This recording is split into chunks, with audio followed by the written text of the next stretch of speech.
Have you ever had a dream inside of you that you were sure God put there? That this was a plan for your life or some big decision, only to find that every door is shut and that it really isn't your path?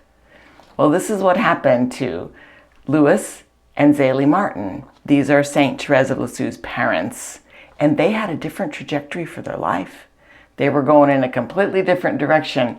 It's a very interesting story and hopeful for those of us who worry about the decisions we have made in our lives or that we are going to make.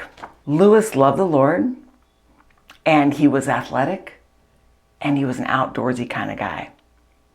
And he had visited the Augustinian monks in the Alps at Grand Saint Bernard. These are the monks that would help people across the Alps through the passes. And also they're the ones with the Saint Bernard dogs that go out and rescue people who, an avalanche comes and they need someone to get them. These were the monks. And it seemed like such a perfect fit for his personality and for everything about him. And they didn't outright reject him, but he was not proficient enough in Latin to join their community and begin the process. So he leaves after going and visiting and having retreats and things like that. He leaves and with the idea that he will learn Latin and that this will be a path that he pursues. But for whatever reason, he wasn't able to do it. And he ends up learning watchmaking and then opening his own business. So here he wanted to be religious. Now he's a businessman and his craft is watchmaking. Zélie, on the other hand, she had thought that she should be a sister of charity with the Sisters of St. Vincent de Paul. And so as a young woman, her mother brings her to the Mother Superior and presents her there, like with this idea, I'm leaving my daughter here. And the Mother Superior doesn't even ask her a question, engage her, anything. She must have had something from the Holy Spirit. Who knows? It's God's will. But she just said, you don't have a vocation. And dismiss them. Just dismiss them. Can you imagine how Zélie felt? I mean, her heart was set on this. And all through her life, her heart kind of longed for that contemplative life or that life of service where you didn't have to deal with the pressures of a family. But anyway, that was a heart desire for her.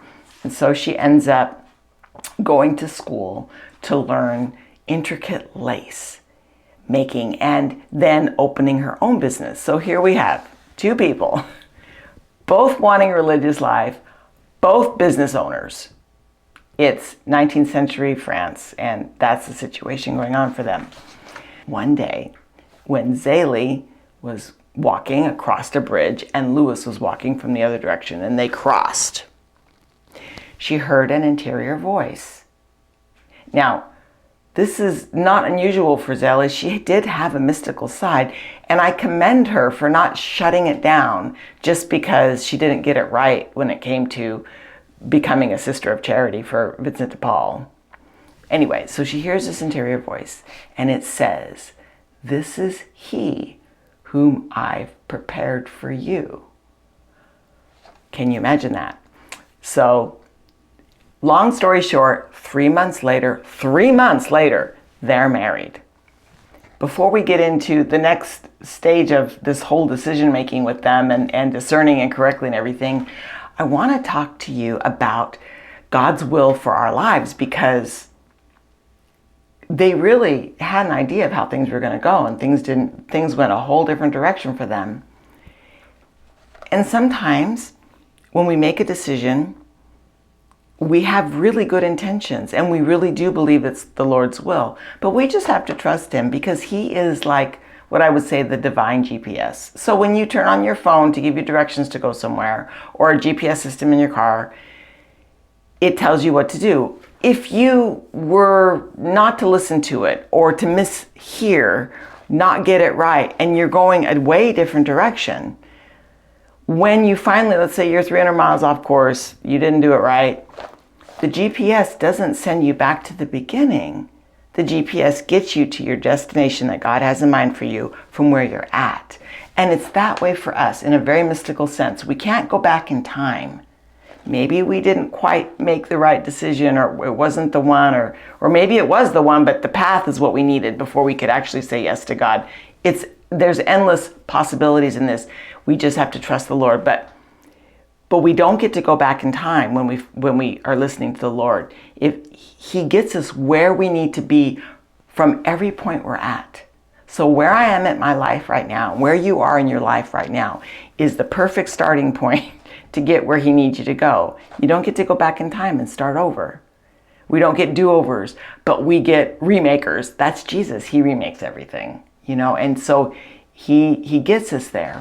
This is kind of interesting because when we get back to Louis and Zélie, we're going to see that when they got married, they decided to live as brother and sister. This, I think, it's really kind of hilarious. Like, they want to do God's will.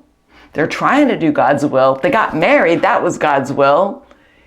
But now they're going to do it their way. We're going to live like brother and sister because, after all, we wanted a religious life and we'll be our own little community. Do you see? Do you see what they were doing? And it's something that we all do. We want to say and cooperate with God, but we still want to do it our way. It makes me, okay, a good example is Lent. How many times have you done this or seen someone who's done something like this? It's Lent. You're deciding what you're going to do for Lent. Maybe, and you want to participate in Lent, and you want to have a holy Lent, and you want to grow in holiness and take advantage of this season. And so you decide to do something like, let's say, I'm just going to have bread and water. I'm just going to have bread and water for all of Lent. And you pick up something really hard to do because that's good for you and you're going to grow in spirituality and mortify like the Desert Fathers or something like that. What if God had something else in mind for you for Lent?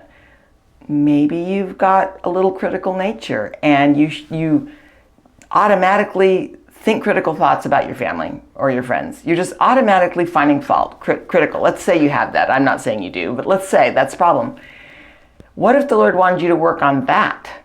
What if He wanted you to catch yourself when you started to say a critical thing and maybe pray about it and seek out inner healing for why you're that way? Or maybe that's what He wanted you to do in Lent.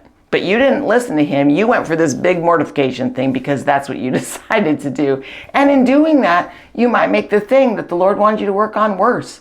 Because if you're grumpy because all you get is bread and water, you might be even more critical. After all, you're being so holy and you can be more judgmental of others. You see what we do? Okay, I'm not comparing Louis and Zélie to that. I'm making an example of how we want to be in God's will. We want to, and we try to fix, but we insert our will and we do it our way. And that's kind of what they did. We're going to be married, but we're going to live as brother and sister. I mean, the Lord wanted them to have children. The Lord wanted to bring this family into sanctity, Louis and Zélie, plus their children, and that was the path He had for them. After 10 months, a priest counseled them that this was not the thing for them to do.